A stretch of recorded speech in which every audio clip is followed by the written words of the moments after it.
आज हम बौद्ध धर्म के दूसरे अध्याय दूसरा जो पार्ट है वीडियो का उसको हम देखेंगे। पिछले लेक्चर में हमने देखा था बौद्ध धर्म का उदय कैसे हुआ, महात्मा बुद्ध जो गौतम बुद्ध थे उन्होंने क्या क्या कैसे कैसे किया और साथ ही उन्हें ज्ञान की प्राप्ति कैसे हुई, इन सब चीज़ों को हमने देखा था। अब आगे देखेंगे जब 483 BC 483 BC में जब महात्मा बुद्ध का या गौतम बुद्ध का जब मृत्यु हुई उस वक्त क्या हुआ था, कितनी बौद्ध सभाएं लगी थी। आज तक टोटल 4 बौद्ध सभाएं हुई हैं।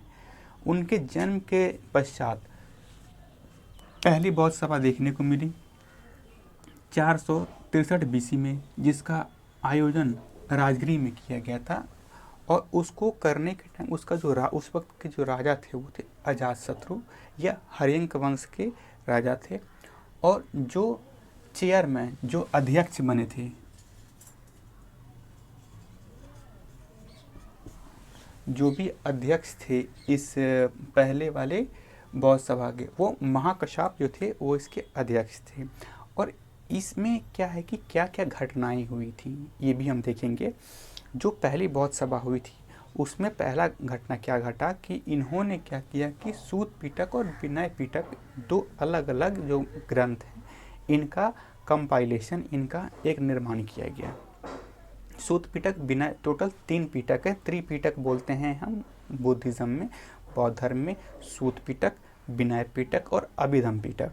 इन तीनों पिटक के बारे में हम आगे देखेंगे, पर अभी इतना हमें जानना है कि पहले बौद्ध सभा में सूत पिटक और विनय पिटक जो 2 ग्रंथ थे इनका एक तरह से बोला गया निर्माण किया गया।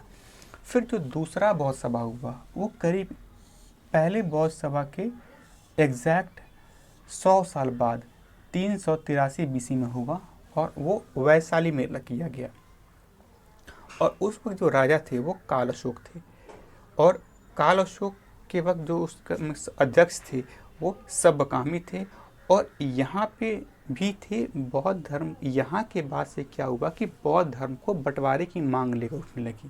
तो यहाँ पे महासांगिक और थेरवादी में 2 तरीके को बौद्ध को बांट दिया गया, इस तरीके से बांटा गया। फिर तीसरा जो ये बौद्ध सभा है यह 250 BC में हुआ, 250 BC में। ये काफ़ी ज़्यादा महत्वपूर्ण इसलिए है क्योंकि उस वक्त जो शासन कर रहे थे वो अशोक, सम्राट अशोक कर रहे थे और इसका आयोजन पाटलिपुत्र में किया गया था। इसके जो अध्यक्ष थे वो मोगरीपुत्र तीस थे। और इस वक्त अभिधम पिटक ग्रंथ की जो पुस्तक थी अभिधम पिटक, इसकी उस टाइम पे संरचना करी गई थी। इसलिए ये जो तीसरा जो हमारा बौद्ध सभा है ये जाना इसलिए भी जाता है क्योंकि क्या हुआ था कि इसके बाद से सम्राट अशोक ने क्या किया कि बौद्ध के प्रचार के लिए कंट्री और देश से बाहर भी भेजना बौद्ध भिक्षुओं को शुरू किया था। इसलिए ये काफ़ी ज़्यादा मशहूर है। फिर जो चौथा हुआ था वो 98 AD में हुआ था। ये तीनों बौद्ध सभाएं BC में हुई थी। ये 98 AD कोई फिक्स डेट नहीं है, कहीं कहीं 102 AD लिखा है, कहीं कहीं 100 AD, कहीं कहीं 98 AD। ये मैंने लूसेंट की बुक से ये डेट लिया हुआ है। इसकी जो बौद्ध सभा का आयोजन हुआ था वो कुंडलवन कश्मीर में किया गया था। यह पहला बौद्ध सभा है जो कि बिहार से बाहर देखने को मिला था। उस वक्त के जो राजा थे वो कनिष्क थे और जो इसके अध्यक्ष थे वो वसुमित्र थे और जो इसके उपाध्यक्ष थे वो थे अश्वघोष। उस वक्त बौद्ध धर्म को 2 भागों में बांट दिया गया, महायान और हीनयान। अब ये जो 2 बौद्ध धर्म के जो पार्ट बने, महायान और हीनयान, इनको हम कुछ इस तरीके से समझते हैं। बौद्ध की मृत्यु जाने के बाद बौद्ध ने अपना, बुद्ध जो थे उन्होंने पूरा जीवन इस संदर्भ में बिताया था कि वो कहते थे कि भगवान जो होते हैं वो नहीं होते हैं या होते भी होंगे, पर उन्होंने एक नए धर्म की संरचना करी, इसे हम बौद्ध धर्म के नाम से जानते हैं। उनके मरने के बाद लोगों में मतभेद शुरू हो गया। लोगों ने ये कहा, लोगों का ये मानना था कि कुछ लोग ये कहते थे कि जो गौतम बुद्ध थे वो स्वयं भगवान के अवतार थे, बट कुछ लोगों का ये मानना था कि नहीं, गौतम बुद्ध थे वो महापुरुष थे पर वो भगवान नहीं थे। तो इसलिए महायान और हीनयान 2 धर्म को 2 भागों में बौद्ध धर्म को बांटा गया, जिसमें महायान में हमें क्या देखने को मिला, ये जो लोग थे ना, ये कहते थे कि जो बुद्ध थे वो महापुरुष थे पर यह भगवान नहीं थे। पर हीनयान वाले क्या कहते हैं कि नहीं, भगवान, ये जो बुद्ध थे ये भगवान के अवतार थे। इन्होंने जो महायान थे इन्होंने क्या किया कि इन्होंने मूर्ति की पूजा करना नहीं स्वीकारा था। इन्होंने ये कहा था कि भगवान जो होते हैं ना ये नहीं थे, इसलिए इन्हों मूर्ति के रूप में पूजा नहीं की जाएगी। भगवान बुद्ध की या महात्मा बुद्ध की जो मूर्ति होगी उसकी स्थापना नहीं करेंगे।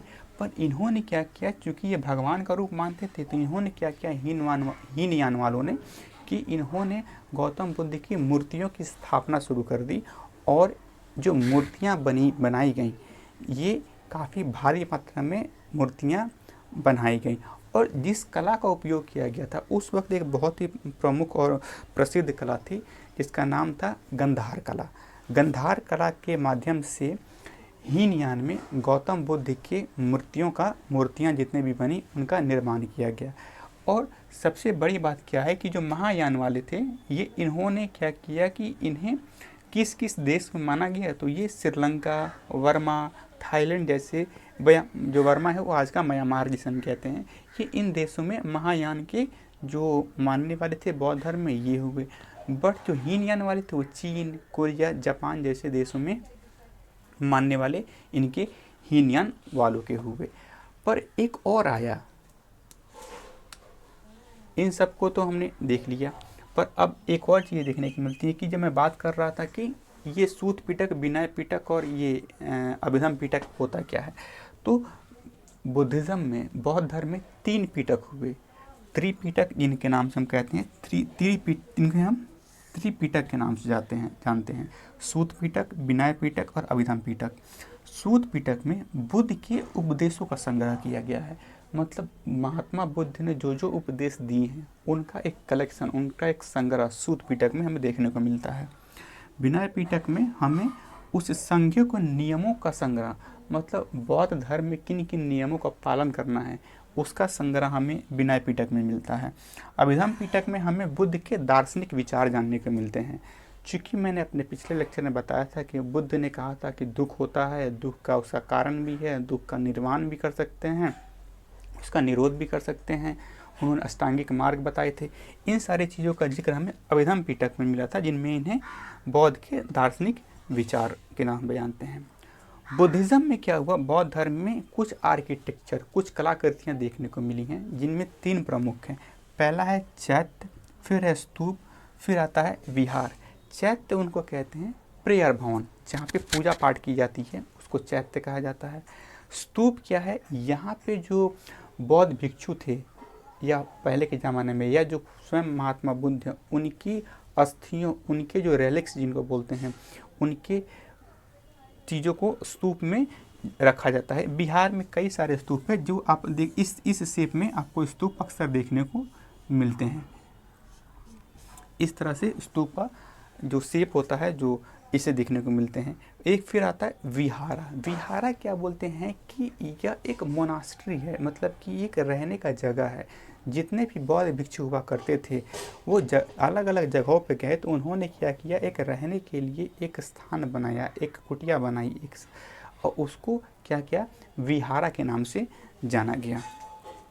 इतनी सारी चीज़ें तो होती गई, साथ ही साथ हमें 3 और भी जाननी होती हैं। फिर हम आते हैं त्रिरत्न।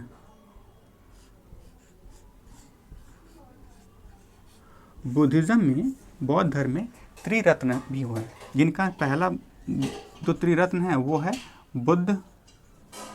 दूसरा त्रिरत्न हमारा क्या आता है, इसमें हमारा पहला त्रिरत्न आता है बुद्ध आता है, फिर दूसरा त्रिरत्न आता है हमारा धम्म, और तीसरा त्रिरत्न आता है हमारा बुद्ध, धम्म और संघ। 3 त्रिरत्न जो हैं जो बौद्ध धर्म में हमें देखने को मिलते हैं। वैसे ही देखेंगे जो जैन धर्म था उसमें भी त्रिरत्न हैं। अभी जो फिलहाल की जो बीपीएससी की परीक्षा जो देखने को मिली थी 66वीं, उसमें त्रिरत्न के बारे में सवाल पूछे गए थे। साथ ही साथ एक सवाल ये भी पूछा गया था कि जो चौथा बौद्ध सभा हुआ था वो कश्मीर में हुआ था, उस वक्त राजा कौन थे, तो कनिष्क उस टाइम पे राजा थे जब चौथा बौद्ध सभा का आयोजन हुआ था। जैसे मैंने बताया कि इन सब चीज़ों को तो हमने जाना, पर कुछ लिटरेचर हैं, कुछ रचनाएं हैं जो लोगों ने जो जो आगे चल के उन्होंने लिखा इसके बारे में। पहले था जिसे बुद्ध चरित्र, सौंदरानंद, सरिपुत्र प्रकाशन, वज्रसूची। यह क्या है, अश्वघोष, जो कि इसके वाइस चेयरमैन थे, मतलब उपाध्यक्ष थे चौथी बौद्ध सभा के, उन्होंने इसकी रचना करी थी। वैसे ही एक है जो हमारे ये कुछ रचनाएं हैं जो याद रखनी होती है, जो कभी कभी के एग्ज़ाम्स में इस तरह से पूछ लिए जाते हैं। फिर आता है हमारा एक जो कि नागसेन के द्वारा एक रचना हुई थी, जिसमें कहा गया कि उसको इस तरीके से हम समझते हैं कि मिलिंद पन्नू, जो कि एक राजा हुआ करते थे मिलिंद नाम के, ऐसा कहा गया है कि मिलिंद नाम के राजा थे, उन्होंने कुछ क्वेश्चन आंसर्स पूछे थे नागसेन से, और उस सारे क्वेश्चन आंसर, उन सारे सवाल जवाबों का उत्तर मिलिंद पन्नू में लिखा गया है, जो कि नागसेन द्वारा एक रचित पुस्तक है, जो कि इससे कभी कभी सवाल पूछ लिए जाते हैं। तो इस तरह से हमने जो बौद्ध धर्म का जो दूसरा पार्ट था, जो दूसरा वीडियो लेक्चर था, इस तरह से हमने पूरी इनकी चीज़ें देखी, इनकी पूरी जो बौद्ध धर्म में कितनी सभाएं हुई, कौन कौन से त्रिपिटक हैं, इनमें क्या क्या चीज़ देखने को मिलती हैं, इनके क्या त्रिरत्न होते हैं, क्या उनके लिटरेचर जो क्या रचित कथनाएँ हैं, क्या क्या इसके आर्किटेक्चर हैं, जो कलाकृतियाँ हैं, कौन कौन से भागों में बौद्ध धर्म हमारा बटा, जो महायान और हीनयान में बटा, और इन सब चीज़ों में हमें देखने को मिला। साथ ही साथ एक और चीज़ इसमें ऐड करने वाली होती है, ये महायान और हीनयान तक तो ठीक है, फिर एक और आया वज्रयान। ऐसा इतिहास में माना गया है कि वज्रयान का जो विभाजन हुआ, ये बौद्ध धर्म के पतन का मुख्य कारण है।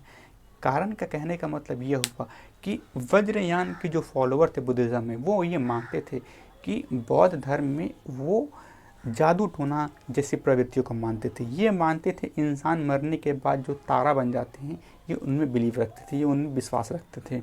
ये मानते थे कि हम जादुई शक्ति का अर्पण, जादुई शक्ति का अगर हमारे बस में आ जाएं तो हम अपने आप को निर्वाण की प्राप्ति कर सकते हैं। यही एक मुख्य कारण है जिसका बौद्ध धर्म का पतन देखने को मिला। तो अक्सर कभी कभी अगर परीक्षा में सवाल पूछ दिया जाए कि वो कौन सा बौद्ध धर्म का सेगमेंट है, कौन सा डिवीज़न है जिसमें मिस्टीरियस पावर्स या फिर के बारे में रचना दिखाई गई हैं, या जिनमें जादू या फिर शक्तियों के बारे में बात किया गया है, ये वज्रयान में हमें देखने को मिलती हैं। इसी के साथ हमारा ये जो बौद्ध धर्म का जो सेगमेंट है ये ख़त्म होता है। अगला जो मैं लेक्चर बनाने वाला हूँ या जो वीडियो बनाने वाला हूँ वो जैन धर्म के बारे में होगा, जिनमें हम जानेंगे कि जैन धर्म का उदय कैसे हुआ, जैन धर्म के जो संस्थापक थे वो कौन थे, और जो महावीर थे उनका उनमें क्या रोल था, और उन्होंने जैन धर्म को किस तरीके से आगे बढ़ाया।